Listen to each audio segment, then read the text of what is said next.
আমরা দেখো লোকের বাড়ির ওপর দিয়ে পুকুরে যাচ্ছি সবাই মিলে জামা কাপড় নিয়ে সব চান করতে। পুকুরটা কোথায় জানো? পুরো বাগানের ভেতরে পুকুর। তোমাদের দেখাই চলো পুকুরটা কোথায়। কালকে রাতে আমরা এই পুকুরে চান করতে এসেছিলাম 8টার সময়।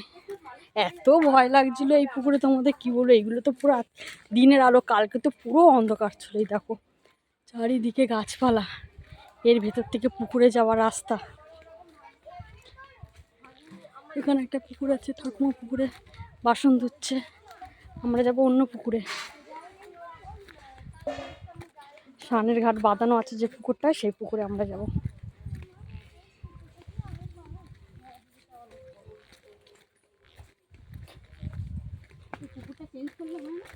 না, এই একটা পুকুর আছে, ছেলেরা চান করছে।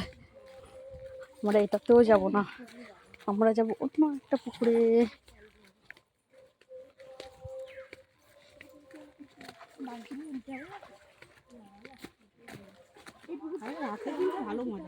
খুব মজা হয়েছে কালকে রাতে। আজকে পুকুরে অনেক লোকজন আছে। ঠিক আছে, আমরা ওখানে বসবো একটু, ওরা ফাঁকা হয়ে গেলে তারপরে নামবো পুকুরে।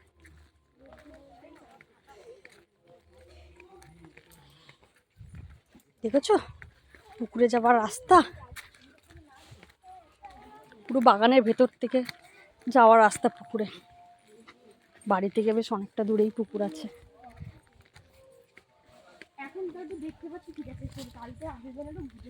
কিন্তু কালকে বেশি মজা হয়েছিল।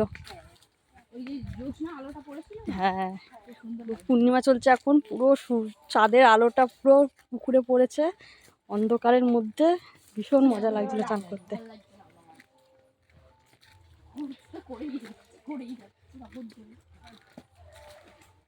আমরা করবো এই পুকুরে চান করব আমরা।